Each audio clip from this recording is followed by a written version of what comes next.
गीत नहीं गाता हूँ बेनकाब चेहरे हैं, दाग बड़े गहरे हैं, टूटता तिलस्म आज सच से भय खाता हूँ। गीत नहीं गाता हूँ, गीत नहीं गाता हूँ। પૂર્વ વડાપ્રધાન અટલ બિહારી વાજપેયીની જન્મ જયંતિની ઉજવણી માટે કચ્છ ભાજપની પ્રેસ કોન્ફરન્સ। પૂર્વ વડાપ્રધાન તથા ભારત રત્ન અટલ બિહારી વાજપેયીની જન્મ જયંતિ નિમિત્તે તારીખ 25 અને 26 ડિસેમ્બરના રોજ દેશભરમાં વિવિધ કાર્યક્રમોનું આયોજન કરવામાં આવશે। આ અંતર્ગત કચ્છ જિલ્લા ભાજપ તથા લોકસભા પરિવાર દ્વારા કચ્છ જિલ્લામાં પણ અલગ અલગ કાર્યક્રમો યોજાશે। આ આયોજન અંગે માહિતી આપવા માટે કચ્છ જિલ્લા ભાજપ પ્રમુખ દેવજીભાઈ વરચંદ તથા સાંસદ વિનોદભાઈ ચાવડા દ્વારા પ્રેસ કોન્ફરન્સનું આયોજન કરવામાં આવ્યું હતું।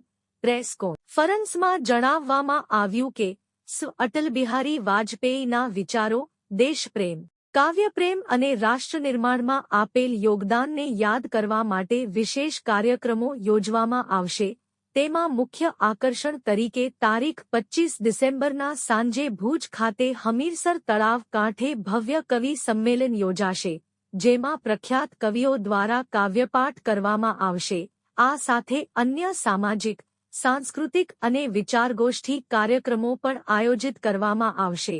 પ્રેસ કોન્ફરન્સ દરમિયાન જિલ્લા ભાજપ પ્રમુખ દેવજીભાઈ વરચંદ તથા સાંસદ વિનોદભાઈ ચાવડાએ કચ્છ જિલ્લાના તમામ નાગરિકો, કાર્યકરો અને યુવાનોને આ કાર્યક્રમોમાં મોટી સંખ્યામાં જોડાવા માટે આહવાન કર્યું હતું। Bureau report, news 11 Gujarat, Mundra, Kutch. जनता पार्टी कच्छ जिल्लो અને કચ્છ લોકસભા પરિવાર દ્વારા આ પત્રકાર પરિષદનું અત્રે આયોજન કરવામાં આવ્યું હતું। આગામી જે ભારતીય જનતા પાર્ટીના જે કાર્યક્રમો છે એને લઈને લગભગ બે મોટા કાર્યક્રમો એ 25 તારીખના અમારા શ્રદ્ધેય આ દેશના પૂર્વ વડાપ્રધાન અટલ બિહારી વાજપેયીજીની જન્મ જયંતિને લઈને અલગ અલગ આખા દેશમાં કાર્યક્રમો થવાના છે। એ સમગ્ર જિલ્લામાં આ કાર્યક્રમો થવાના છે। અમારા 1848 બુથ જે કચ્છના છે એ બધી જગ્યાએ એમને જીવન કવનને યાદ રાખીને એને પુષ્પાંજલિનો કાર્યક્રમ કરવામાં આવશે। એવી રીતે આજે સાંજે એમને જ્યાં પ્રતિમાઓ છે અહીંયા દીપોત્સવનું આયોજન કરીને આવતીકાલે સવારે એમને પુષ્પાંજલિ અર્પણ કરવાનો કાર્યક્રમ ભારતીય જનતા પાર્ટીના સૌ આગેવાનો દ્વારા સમગ્ર જિલ્લામાં થવાનું છે। માધાપર મધ્યે એ એક અટલ બગીચાનું એ ત્યાં એ હમણાં કેન્દ્રીય મંત્રી મનસુખભાઈ માંડવિયાજીની ઉપસ્થિતિમાં એમના કાર્યક્રમો દ્વારા થવાનું છે। એમાં અટલજીની કચ્છની મને લાગે સૌથી મોટી પ્રતિમા એનું પણ અનાવરણ થવાનું છે।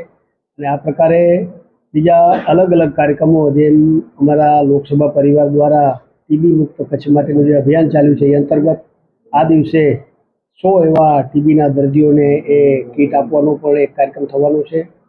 પાર્ટી દ્વારા એ અટલજીના જીવનને લઈને પ્રદર્શનીનું આયોજન 7 દિવસ માટેનું એ પણ આયોજન થવાનું છે। આમ અલગ અલગ કાર્યક્રમો અને 26 તારીખે આખા દેશમાં વીર બાળ દિવસ તરીકે આપણે બધાને ધ્યાનમાં છે। આપણને ગુલામીના કાળમાં એ આક્રમણના સમયે આ દેશના ગુરુ ગોવિંદ સિંહના 2 વીર પુત્રો એ જોરાવરસિંહ અને બાબા ફતેહસિંહ એમનું જે શહાદત થઈ એમના ઉપર દબાણ કરીને આ 7 વર્ષને 9 વર્ષના બાળકને પોતાનો ધર્મ છોડવાની એ ક્રૂર એ બાદશાહે જ્યારે વાત કરી ત્યારે એમણે પોતાનો ધર્મ ન છોડીને એ શહાદત માટે પસંદ કર્યું અને એ વીર બાળકો એને ઊભે ઊભા દિવાલમાં ચણી દેવામાં આવ્યા અને પોતાની શહાદત આપી। સાચા અર્થમાં દેશ માટે કોઈ બાળકો પ્રેરણા લઈ શકે તો આ વીર બાળકોથી જ લઈ શકે અને આવતી પેઢી એ બાળકોમાંથી એના જીવનમાંથી પ્રેરણા લઈને એ ધર્મ માટે, સમાજ માટે, દેશ માટે પોતાની કુરબાની આપી શકે। એ પ્રેરણાદાયી આ મહાપુરુષોને યાદ કરવાનું આ દિવસ એટલે 26 તારીખના વીર બાળ દિવસ નિમિત્તે અલગ અલગ કાર્યક્રમો થવાના છે। જિલ્લાના 12 ગુરુદ્વારાઓ એ ગુરુદ્વારાઓમાં આ કાર્યક્રમ થઈ અને આ વીર બાળકોને એની જે શહીદી છે એમને સાચા અર્થમાં નમન કરવાનું, શ્રદ્ધાસુમન અર્પણ કરવાનું કાર્યક્રમ એ સમગ્ર જિલ્લામાં થવાનું છે। અમારા પ્રિય સાંસદ અને પ્રદેશ ભાજપના મહામંત્રી વિનોદભાઈ અને એમના દ્વારા એમના લોકસભા પરિવાર દ્વારા એક સરસ મજાની આખી આવા વીર બાળકોને યાદ લઈને યાત્રા જે થઈ છે એમની વિનોદભાઈ વાત કરશે। કુલ મળીને ભારતીય જનતા પાર્ટીના 2 કાર્યક્રમો આ સમગ્ર જિલ્લામાં થાય। આપ સૌને નમ્ર વિનંતી છે કે આપના માધ્યમ દ્વારા લોકો સુધી આ વાત પહોંચે। જેમ 25મી તારીખે અને 26મી તારીખે આગામી દિવસોમાં ભારતીય જનતા પાર્ટી દ્વારા અમારા રાષ્ટ્રીય નેતૃત્વ, અમારું પ્રદેશ નેતૃત્વ અને રાજ્ય સરકાર અને કેન્દ્ર સરકારના માધ્યમથી જે કાર્યક્રમો થવાના છે જેની વાત આદરણીય શ્રી દેવજીભાઈએ કરી અને 25મી તારીખે દેશના પૂર્વ પ્રધાનમંત્રી શ્રી અને ભારત રત્ન અટલ બિહારી વાજપેયીજીનો જ્યારે જન્મદિવસ એટલે એ જન્મ જયંતિની ઉજવણી સમગ્ર દેશની અંદર સૌ લોકો કરી રહ્યા છે.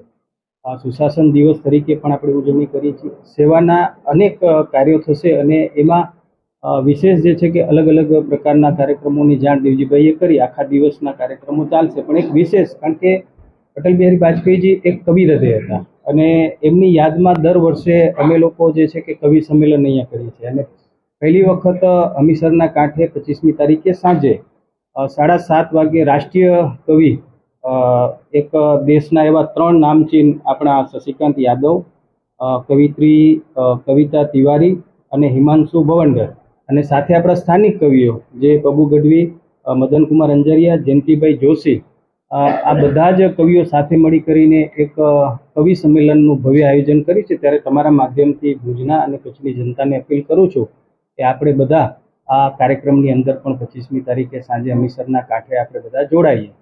આપણા દેશના વડાપ્રધાન શ્રી નરેન્દ્ર મોદી સાહેબ, જેમણે સાંસદોને અપીલ કરી હતી કે સાંસદ ખેલ મહોત્સવ, કચ્છની અંદર છેલ્લા 2.5-3 મહિનાથી સાંસદ ખેલ મહોત્સવ ચાલી રહ્યો છે અને 31 જેટલી ગ્રામ્ય કક્ષાની રમતો, આઉટડોર, ઇન્ડોર, ક્રિકેટ, વોલીબોલ, આમ અલગ અલગ ઘણી બધી જે રમતો આપણે રમાડી અને એનું સમાપન એ 25મી તારીખે છે. દેશના વડાપ્રધાન શ્રી નરેન્દ્ર મોદી સાહેબ 11 વાગે વર્ચ્યુઅલી સંબોધન કરશે અને માધાપર જે છે કે MSV સ્કૂલની અંદર આ સમાપનનો કાર્યક્રમ અમે રાખ્યો છે. એમાં પણ 5000થી વધારે વિદ્યાર્થીઓ જોડાણા હતા અને જેનો નંબર આવ્યો છે એ લોકોને અમે પ્રોત્સાહિત કરશું. અને સાથે દેવજીભાઈ કીધું એ રીતે કે કચ્છની અંદર એક સમય હતો કે 9000 જેટલા TBના દર્દીઓ હતા અને આદરણીય શ્રી દેશના વડાપ્રધાન શ્રી નરેન્દ્ર મોદી સાહેબ, જેમણે સાંસદોને અને સંગઠન અને સમાજને અપીલ કરી કે TB મુક્ત અભિયાનમાં આપણે બધા જોડાઈને કચ્છની અંદર આપણે પ્રયાસ કર્યો. દર વર્ષે આવા મહાપુરુષોની જન્મજયંતિ કે પુણ્યતિથિ હોય તો આપણે કાર્યક્રમ કરતા હોઈએ. હવે કચ્છની અંદર 2000થી 2500 માત્ર TBના દર્દીઓ અત્યારે જે છે કે આપણને જોવા મળે છે. એટલે ખૂબ જ કચ્છ TB મુક્ત બનવા જઈ રહ્યું છે. એમાં પણ એનો ગ્રાફ ખૂબ ઓછો છે. એવા 100 લોકોને આપણે જે ટોકન સ્વરૂપે તે દિવસે કીટ આપશું અને બાકી રહેતા લોકોને 1 વર્ષની અંદર કચ્છ સંપૂર્ણ TB મુક્ત થાય એ સરકારની સાથે TB હોસ્પિટલની સાથે મળીને આપણે પ્રયાસ કરી રહ્યા છીએ. 26મી તારીખનો કાર્યક્રમ આખા કચ્છની અંદર, જેમ દેવજીભાઈ કીધું કે આપણા જે છે કે બંને વીર બાળ દિવસ તરીકે જેના નામથી આપણે એ દિવસ ઉજવીએ છીએ, સાહેબજાદા જોરાવરસિંહજી અને બાબા ફતેહસિંહજી, ગુરુ ગોવિંદસિંહના બંને દીકરા, જેમની શહાદત, જેમણે પોતાના પ્રાણોની આહુતિ આપી ધર્મ સંસ્કૃતિ માટે. અને આવા બંને વીર બાળ દિવસની યાદમાં આ બંનેને યાદ કરશું, એમને પુષ્પાંજલિ કરશું. કચ્છની અંદર 12 જેટલા ગુરુદ્વારા છે, એમાં દરેક જગ્યાએ અમારા સંગઠનના માધ્યમથી દેવજીભાઈના નેતૃત્વમાં કાર્યક્રમ થશે. ત્યાં ભજન, કીર્તન, પુષ્પાંજલિ અને ભોજન સાથેના બધાને સાથે રાખી કરીને અલગ અલગ પ્રકારે કાર્યક્રમો બંને સાહેબજાદોની યાદમાં થશે. અને એક અલગ પ્રકારનો કાર્યક્રમ જે છે કે અમે લખપત ગુરુદ્વારાથી સ્મૃતિ યાત્રા એમની યાદમાં કાઢશું અને વચ્ચે વચ્ચે રૂટ જે લીધા છે દયાપર, રવાપર, એના પછી નખત્રાણા, દેસલપર, માનુકવા, પછી સુખપર અને ભુજની અંદર જે છે કે ભુજની એક શાળાની અંદર પણ કાર્યક્રમ થશે. પછી ગુરુદ્વારાની અંદર પણ અમે જશું, ભજન કીર્તન, અને ત્યારથી પછી કુકમાં, રત્નાલ અને અંજાર અને સમાપન અમે આદિપુરના ગુરુદ્વારામાં કરશું. 15થી 20,000 વિદ્યાર્થીઓ આમાં જોડાશે પ્રત્યક્ષ રીતે અને બધા જે શાળામાં જશું ત્યાં અલગ અલગ પ્રકારની નિબંધ ચિત્ર સ્પર્ધા થશે અને એમને યાદ કરશું. જેના નંબર આવશે એને પ્રોત્સાહિત પણ અમે કરશું. એટલે કે આખા દિવસનો જે છે 200 કિલોમીટરની યાત્રાનો આખો રૂટ અમારો તૈયાર થયો છે. તો બંને સાહેબજાદોની યાદમાં એક આ પ્રકારનો એક અનેરો કાર્યક્રમ પણ ભારતીય જનતા પાર્ટી અને મારા આખી ટીમ દ્વારા સાથે મળીને